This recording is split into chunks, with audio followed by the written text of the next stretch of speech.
Hi, I'm Ciliann. Welcome to my art channel. In this video I show you how to paint snapdragon flowers in oil color. Enjoy! Introducing a very pretty tall flower. Well, it actually comes in many varieties. It's not always so tall, but it can be very tall. It can be from anywhere between 6 to 15 inches in height, and the tallest can be up to 48 inches tall. So this is a very interesting, pretty kind of flower.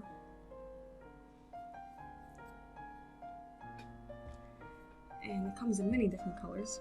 We're going to do a light pinkish yellow here today. It can be pink, purple, lavender, white, yellow, orange, burgundy. And they grow in the spring and summer.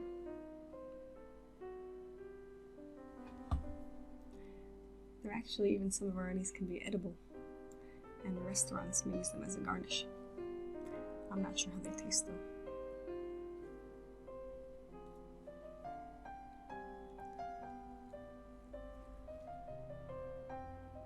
So their name in their family in Greek seems to imply that they look like a nose. I'm not sure where the nose comes in. To me they look like a bell shape.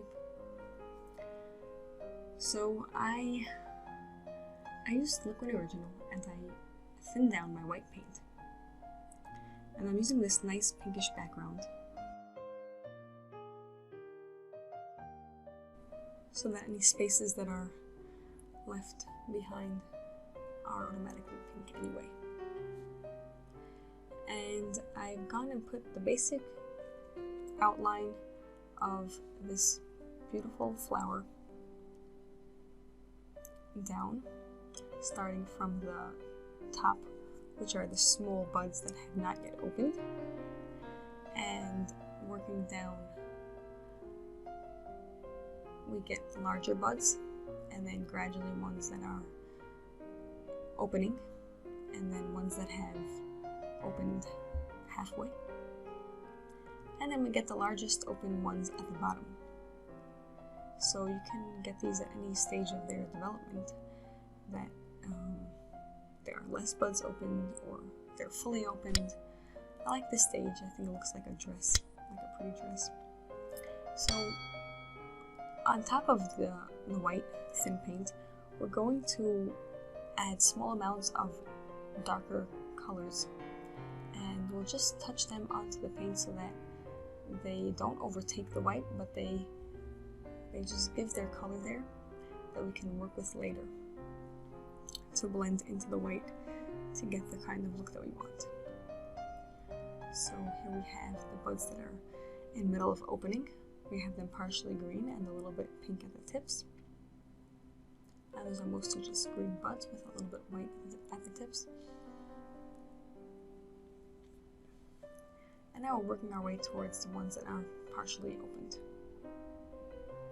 And we'll do a mixture of some reds that will turn into pink by mixing with the white.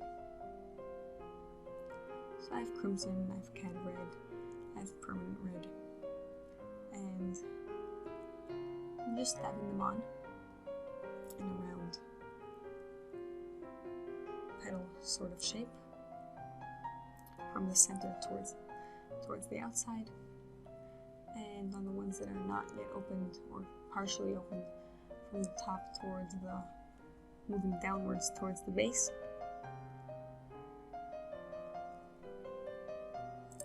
And as you can see, I'm also working downwards with the green stem as I move along with the flowers.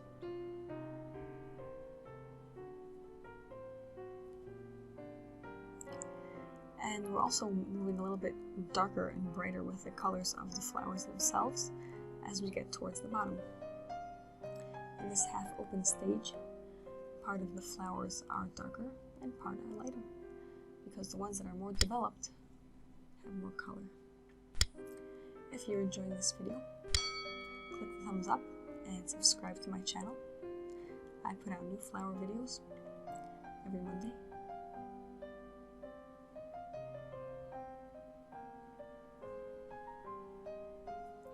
So here we have at the base of this small flower, we have that green that's holding it onto the stem.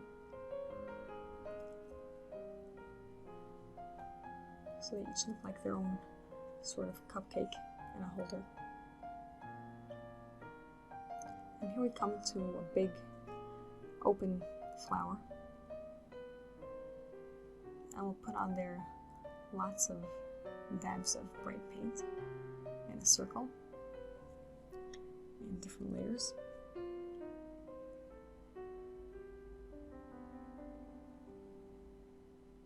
So I like this way of putting on layers of color for flowers that the base of them is white, because you want them to have a mostly whitish look, and the color is just tinting the white. And there are other kinds of flowers that their color is more solid, and it's best to start off with the dark color and then to add white on top of that. So in this case, we're first putting down the white, and we're dabbing on here and there small bits of color wherever we want to put: yellow, pink, darker pink, red.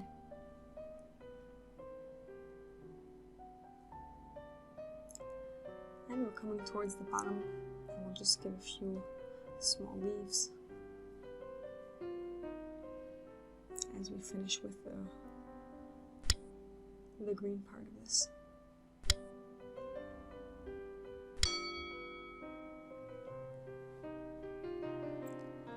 So we have to take our clean, dry brush, and I'm using a fan brush since it's easy to just switch sides.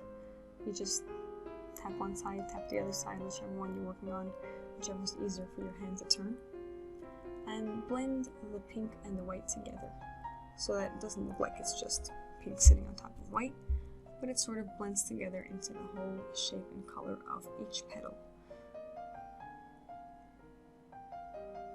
So we're working our way around, and even going over the edge, not just going from the edge towards the inside, but even working our way beyond the edge, and that will give a nice transparent look to the petals, so that they look like there's more volume to them, and there's more parts of them that are behind or on the side that you can't see. It's always good to imply in painting, imply that there's more than what you're looking at.